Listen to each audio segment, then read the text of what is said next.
हा. तर विश्वामित्रांचं उदाहरण आहे. त्यांचं तर म्हणतात दोनदा हे झालं, म्हणजे एकदा ते त्या म्हणजे मेनकेला भुलले आणि मग ते पतन झालं. नंतर पण दुसरी अप्सरा आली आणि तेव्हा त्यांना क्रोध आला. म्हणजे दोनदा असं हे होऊ शकलं, पण त्यांची जिद्द अशी आहे की तरी त्याला न जुमानता ते शेवटी अ, ब्रह्मर्षी पदवी मिळवलीच त्यांनी. पण म्हणजे सांगायचं ह्याच्यात असं की पतन कुठूनही होऊ शकतं. असं नाही की एकदा वर म्हणजे वरच चाललेलं आहे. सगळे हे म्हणून तर शत्रू म्हटलेले आहेत ना. काम, क्रोध, मदमत्सर, दंभ, लोभ हे सगळे जे आहेत, हे शत्रू म्हणजे काय? शत्रू म्हणजे काय? थोडा वेळ त्रास दिला संपलं नाही, कधीही घात करू शकतात. म्हणून तर ऋषभदेव म्हणाले ना, मनावर विश्वास अ, ठेवू शकत नाहीत, कारण मनेव मनुष्याणाम कारणम बंध मोक्षः. कधी मन धोका देईल सांगता येत नाही. आणि म्हणूनच महाराजांना जेव्हा विचारलं की अ, प्रगतीचं परिमाण काय, पट्टी काय, तर सात्विक वृत्ती वाढत जाणं, धर्माप्रमाणे आचरण घडणं, घरातले मोठे आहेत, त्यांची बद्दल आदर ठेवून त्यांची सेवा करणं, हे सगळं त्यांनी प्रगतीचं लक्षण सांगितलंय. प्रकाश दिसणं, अनाहत नाद ऐकू येणं, याला काहीही किंमत दिलेली नाहीये महाराजांनी, कारण हे फक्त इंडिकेटर्स आहेत. मुख्य तुमचा वासनाक्षय किती झाला, मुख्य तुम्ही सर्वभूत हिते रता किती झालात, मुख्य तुमची ममता किती व्यापक झाली.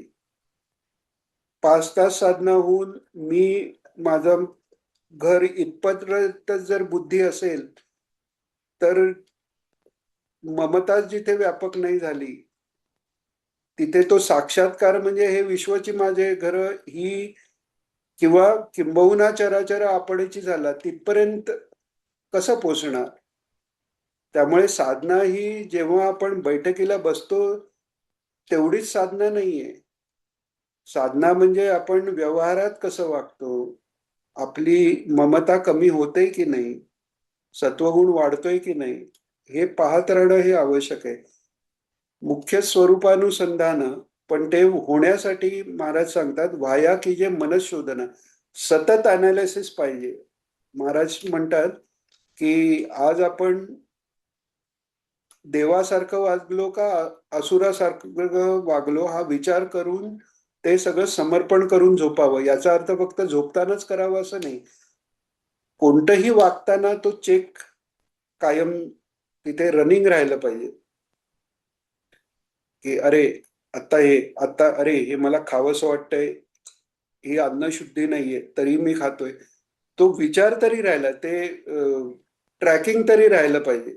आज जमणार नाही, पण निदान त्याची जाणीव तरी पाहिजे की हे जे करतोय ते बरोबर आहे किंवा हे जे करतोय ते बरोबर नाही. या प्रसंगी महाराज कसे वागले असतील. तर हे सततचा तो, म्हणजे जॉबमध्ये कसं आपण ते 8 तास जॉबचंच काम करतो, तर हा 24/7 जॉब आहे, हा मनाचं शोधन करणं. त्यांनीच होऊ शकतं. आणि जास्तीत जास्त बैठक वाढवणं, झोपेचा वेळ रिप्लेस होऊ शकतो बैठकीने. जे काही प्रयत्न करणारे आहेत, तर त्यांचा तसाही प्रयत्न आहे की झोप कशाला हवी. तर हे सगळे वेगवेगळे उपाय आहेत की ज्यांनी भक्ती वाढवता येते किंवा ध्यानात एकाग्रता साध्य होते. कारण बाहेर नेणारे विषयच आहेत ना. महाराजांनी अजून एका प्रवचनात सांगितलंय, म्हणजे मला जे जे आठवतंय ते सगळं सांगतो की अ, खिडकी उघडी राहिली का बाहेरचं दृश्य आत येणारच. त्यामुळे खिडकी बंद करणं, म्हणून पंगू योगी, अंध योगी असं व्हायला सांगितलंय. म्हणजे दृष्टी रस्त्यावर न जाताना किंवा इथे तिथे जाताना वर पाहायचंच नाहीये. ऐकताना आपण जर तो विषय आपल्या कर्तव्याच्या दृष्टीने उपयोगी नाही, परमार्थाच्या दृष्टीने काही उपयोगी नाही, कट ऑफ घेता आला पाहिजे आतल्यात. अनफॉर्च्युनेटली आपल्याला कान असे बंद नाही करता येत. पण आपल्याला आपलं लक्ष त्यावेळी इमिडिएट हे निरुपयोगी काहीतरी गॉसिप किंवा काही निरुपयोगी डिस्कशन की हे ऐकलं नाही ऐकलं तरी काही फरक पडत नाही, नामस्मरणाला सुरुवात करायची. अभ्यास आहे, असं जमतच असं नाही. म्हणजे हे सगळं मी सांगतोय याचा अर्थ यातलं किंचित पण मला जमतंय असं नाही. पण हे सगळं महाराजांनी सांगितलंय आणि ती जाणीव मात्र असते. म्हणजे ती जाणीव तरी असायला पाहिजे की अरे यावेळी खरं असं करायला पाहिजे, अरे यावेळी आपण इकडे आपलं चुकतंय, किंवा अरे हे आपला हे इंद्रिय ताब्यात नाही, आज मन ताब्यात नाही, आज दृष्टीचं हे करताना म्हणजे आपल्या दृष्टीवर कंट्रोल नाही, हे सतत राहायला पाहिजे. त्याने मग बैठकीच्या वेळी चांगला अनुभव अजून येईल. काकू पण काहीतरी विचारत होत्या ना?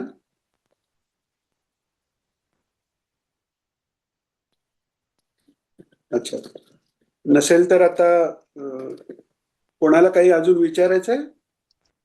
और दिनेश, मला आज पहिली 40 मिनिटं ऐकायलाच मिळालं नाही. जॉईंटच सुद्धा आलं नाही, काय कळलं नाही कशामुळे ते. अच्छा अच्छा, रेकॉर्ड केलंय मी, करतो अपलोड. हो, आता पण 3-4 मिनिटं मला जॉईंट होता येत नव्हतं, काय होतच अच्छा नव्हतं, काय कळत नव्हतं. हा, अच्छा, ते झूम एकदा अनइन्स्टॉल करून इन्स्टॉल करण्यात. ओके, चालेल. चालेल. चला, श्री गुरुदेव सगळ्यामुळे दत्त. महाराजांच्या वेगवेगळ्या प्रवचनातल्या गोष्टी एकदम आठवल्या. धन्यवाद सगळ्यांना, नमस्कार. गुरुदेव दत्त. गुरुदेव दत्त.